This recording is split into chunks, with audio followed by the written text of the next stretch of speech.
اس کا یہ حصہ ہے۔ میں حیران ہوں کہ سرکاری ٹی وی پر آج تک یہ کیسے براجمان ہیں، اور کیا یہ اتنے طاقتور لوگ ہیں کہ جو وزیر اعظم عمران خان کے خلاف اتنی بغض رکھتے ہوں، اور وہ پاکستان تحریک انصاف کی موجودہ حکومت کے خلاف بغض رکھتے ہیں، اور وہ پھر بھی حکومت سرکاری ٹی وی پر بیٹھے ہوں اور وہاں بدماشی کر رہے ہوں اور تین تین عہدوں پر ہوں اور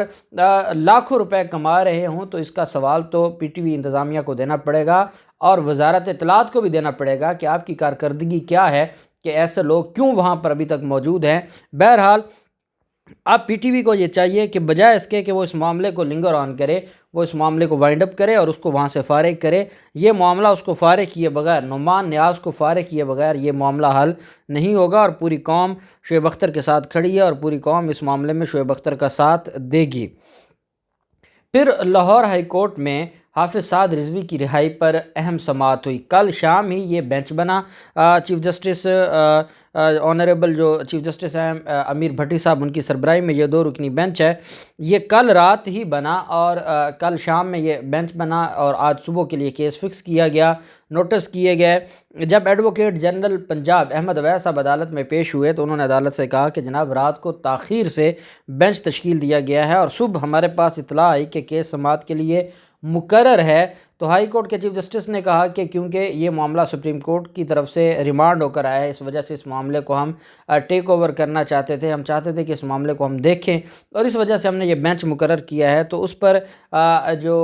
ایڈوکیٹ جنرل پنجاب ہیں انہوں نے عدالت سے استدعا کی کہ ہمیں وقت دے دیں، ہم نے اس کیس میں عدالت کو اسسٹ کرنا ہے اور کافی چیزیں ہیں جو عدالت کے سامنے لے کر آنی ہیں، برائے مہربانی ہمیں ٹائم دیا جائے تاکہ ہم اس میں عدالت کو اچھے سے اسسٹ کر سکیں۔ سعد رضوی کے چچا امیر رضوی کے وکیل نے عدالت میں کہا کہ سعد رضوی کی نظر بندی میں توسیع نہیں ہوئی، حکومت نے سعد رضوی کو غیر قانونی حراست میں رکھا ہوا ہے۔ انہوں نے کہا کہ 3 ماہ تک نظر بندی ہو سکتی ہے، اس کے بعد وفاقی ریویو بورڈ کی جانب سے بھی نظر بندی میں توسیع نہیں کی گئی۔ عدالت نے استفسار کیا کہ جب نظر بندی میں توسیع ہی نہیں ہوئی تو آپ یہ درخواست کیوں دائر کر رہے ہیں؟ اس سوال کا جواب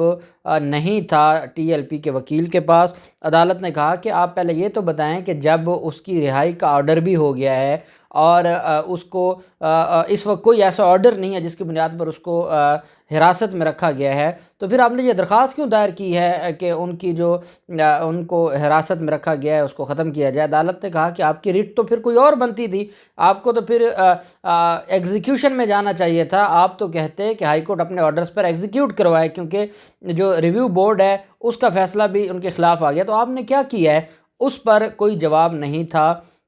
حافظ سعد رضوی کے چچا کے وکیل کا، اور عدالت نے کہا کہ اب تیاری کر کے نہیں ہے۔ انہوں نے کہا جناب ہمیں بھی ٹائم نہیں ملا تیاری کا، تو عدالت نے کہا کہ پھر ٹھیک ہے، عدالت اس کیس کو ایڈجرن کر دیتی ہے۔ 3 نومبر کو عدالت نے کہا کہ دونوں فریقین عدالت میں پھر بحث کریں، اور یہ سماعت ہوگی 3 نومبر کو، اور اس کے بعد عدالت اس معاملے کو دیکھے گی۔ اب آپ اندازہ لگائیں کہ روڈوں پر تو یہ حافظ سعد رضوی کی رہائی کا نعرہ لگا رہے ہیں، لیکن اپنے وکلاء کی تیاری نہیں کرواتے کہ وہ عدالت میں پیش ہوں اور اصل جو موقف ہے وہ سامنے رکھ سکیں۔ ساتھ ہی جو تحریک لبیک پاکستان کا معاملہ ہے، اس پر وزیر اعظم عمران خان نے قومی سلامتی کمیٹی کا اجلاس کل طلب کر لیا ہے، اور ذرائع کا یہ کہنا ہے کہ تحریک لبیک کی غیر قانونی سرگرمیوں سے پیدا ہونے والی صورتحال کے پیش نظر یہ اجلاس طلب کیا گیا ہے،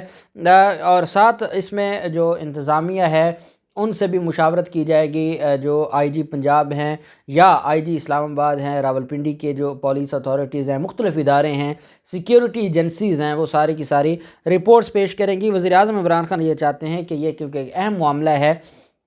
اس اہم معاملے پر جتنے بھی اداروں کے بڑے ہیں ان سب کو اعتماد میں لیا جائے۔ وزیر اعظم عمران خان نے آج بھی شیخ رشید سے، کل بھی اور آج بھی شیخ رشید سے کہا کہ کسی طریقے سے اس معاملے کو وائنڈ اپ کیا جائے۔ جو بچوں کو نقصان پہنچ رہا ہے، مولویوں کو کوئی فرق نہیں پڑے گا، لیکن بچوں کو نقصان پہنچ رہا ہے، وہاں پر موجود لوگوں کو نقصان پہنچ رہا ہے، اس وجہ سے اس معاملے کو اچھے طریقے سے حل کیا جائے۔ وزیر اعظم عمران خان نے دوبارہ ان کو کہا کہ مذاکرات کے لیے ان کے ساتھ رابطہ کریں، اور ساتھ حافظ سعد رضوی کیونکہ کوٹ لکھپت جیل میں تھے اور یہاں پر پھر آنا اور جو وفاقی وزراء کا یہاں پر آنا پھر کافی مسائل تھے، اس وجہ سے حافظ سعد رضوی کو کوٹ لکھپت جیل سے ٹرانسفر کر دیا گیا اسلام آباد میں۔ آج بھی ذرائع کے مطابق جو ان کے آپس میں وہاں پر مذاکرات کا جو معاملہ ہے وہ چلتا رہا ہے۔ حافظ سعد رضوی نے ایک اہم بات کی ہے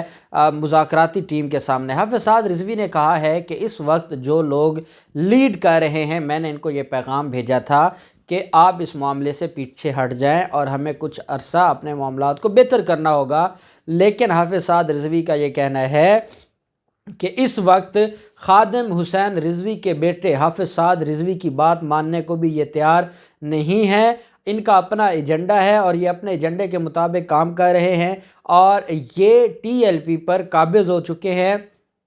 تحریک لبیک کے حوالے سے انہوں نے کہا کہ انہوں نے ہائی جیک کر لی ہے، اور حافظ سعد رضوی نے کہا کہ اگر میں ان کو جا کر کہہ بھی دوں تو یہ مولوی میری بات ماننے کو تیار نہیں ہوں گے۔ یہ وزارت داخلہ کے جو مصدقہ ذرائع ہیں انہوں نے اس بات کی تصدیق کی ہے کہ حافظ سعد رضوی نے کہا ہے کہ معاملہ اب میرے ہاتھ سے نکل گیا ہے، اور یہ جو مولوی ہیں انہوں نے یہ الفاظ استعمال کیے ہیں کہ یہ جو مولوی ہیں انہوں نے ہائی جیک کر لی ہے اس سارے کے سارے معاملے کو۔ میں پہلے دن سے کہہ رہا تھا کہ حافظ سعد رضوی کا جیل میں ہونا جو سیکنڈ لائن لیڈرشپ تھی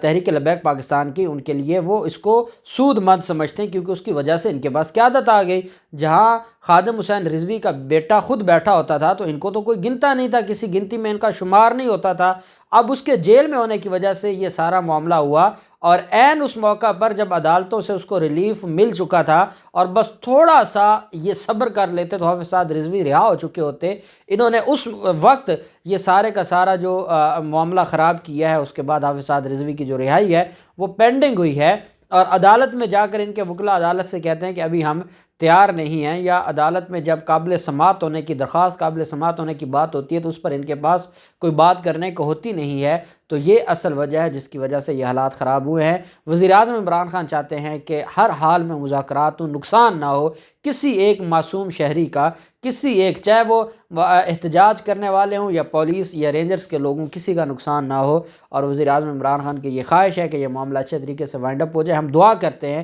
کہ اللہ کرے کہ خوش اسلوبی سے یہ معاملہ حل ہو جائے اور کسی بھی نقصان اٹھائے بغیر یہ معاملہ حل ہو۔ اللہ پاک پاکستان کا حامی و ناصر ہو۔ بہت شکریہ۔ اللہ حافظ۔ پاکستان زندہ باد۔